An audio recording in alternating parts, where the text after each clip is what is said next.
Hey, today we're going to talk about how to compete with low-cost providers, right?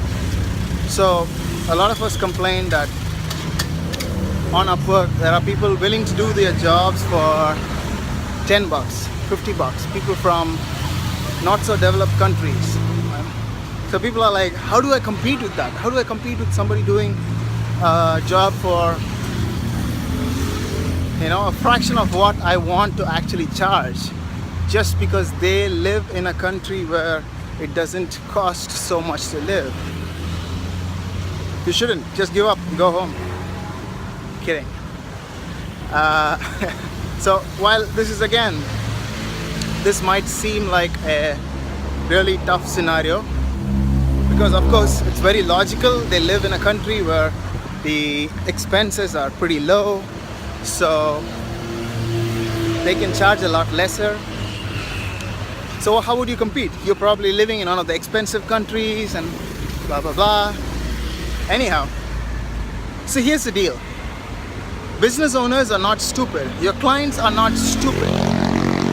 Think about it. So something is going to take you some amount of cost and effort and time, and somebody comes to you and tells you he'll do it at 1/10 the price. Okay? So usually 99 out of 100 times things like this never work. So for example, let me give you this example that there's a platform called Fiverr. Now Fiverr lets you build a logo for anything from $5 to up until $40.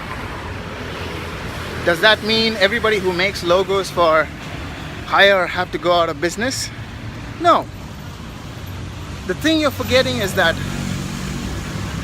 you cannot expect Apple's logo for $40.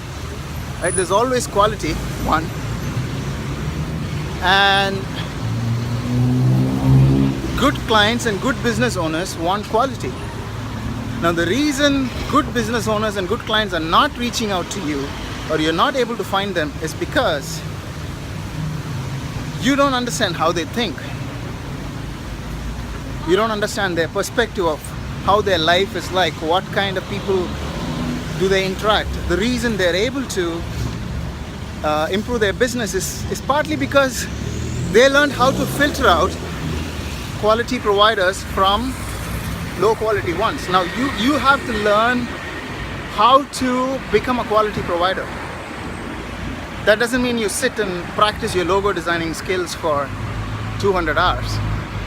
While that does help, they say after 10,000 hours you become a master, but you don't need it. You don't need to wait for 10,000 hours, because a lot of people, even after working for 10 years in the industry, they still don't feel like experts.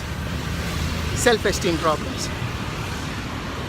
But jokes aside, you got to be confident in your own work, because if you're not, your clients are not going to be confident in you shaping their serious business, which has hundreds of thousands of customers, and your work is going to be an integral part of their business.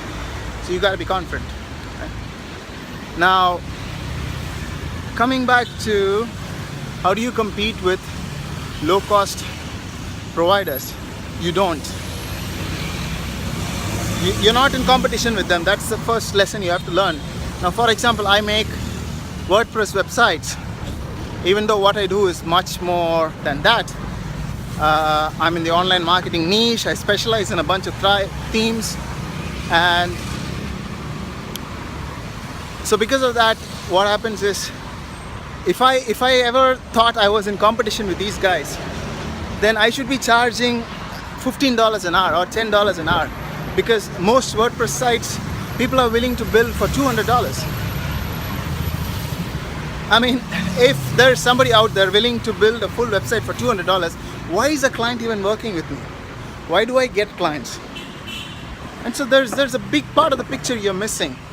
It's not just the variables in your hand, because you're looking at the whole ecosystem through sort of like a keyhole. It wasn't that. So when you look at the ecosystem through a keyhole, you don't get to see the full picture. So what you need to do is expand your perspective. Be open to the idea that there are more things that you're not seeing. You still don't understand what a client sees. How is your client's worldview? You still don't understand that, and it's okay. You need to accept it as a first step. And so here's the question now. After all this 5 minutes of fucking rant, how do you fucking compete? Okay, so let's say you are a logo designer. Okay, now it's very easy to put up a profile, apply on some proposals, maybe even the shittiest ones, right?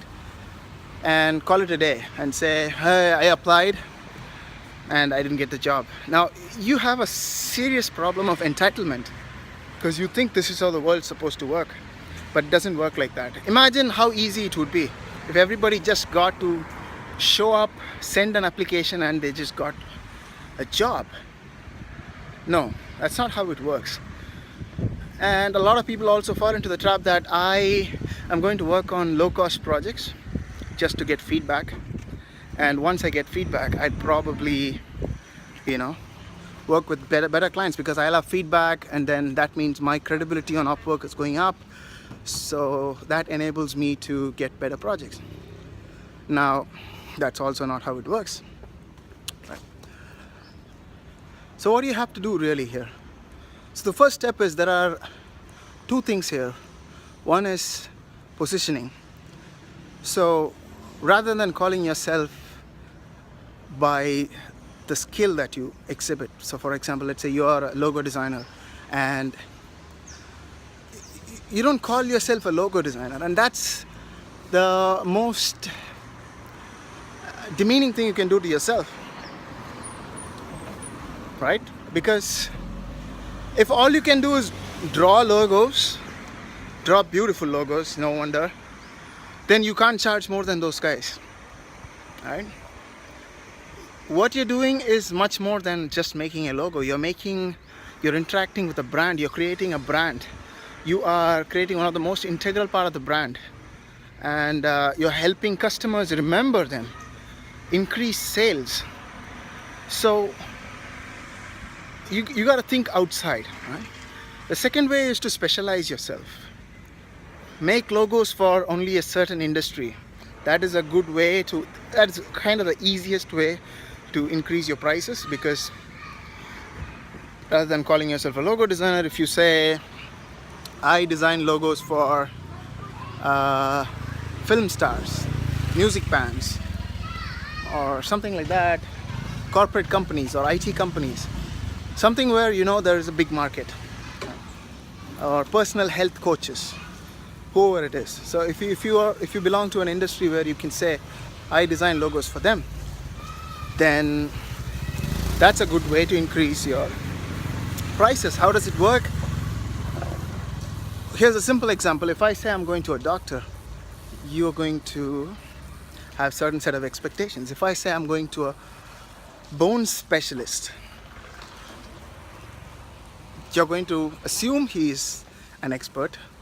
You're going to assume he's going to charge more. You're going to assume he's going to know ins and outs of everything. So now that's how positioning based on a certain industry or a certain niche works. Let's see more in tomorrow's video. See you.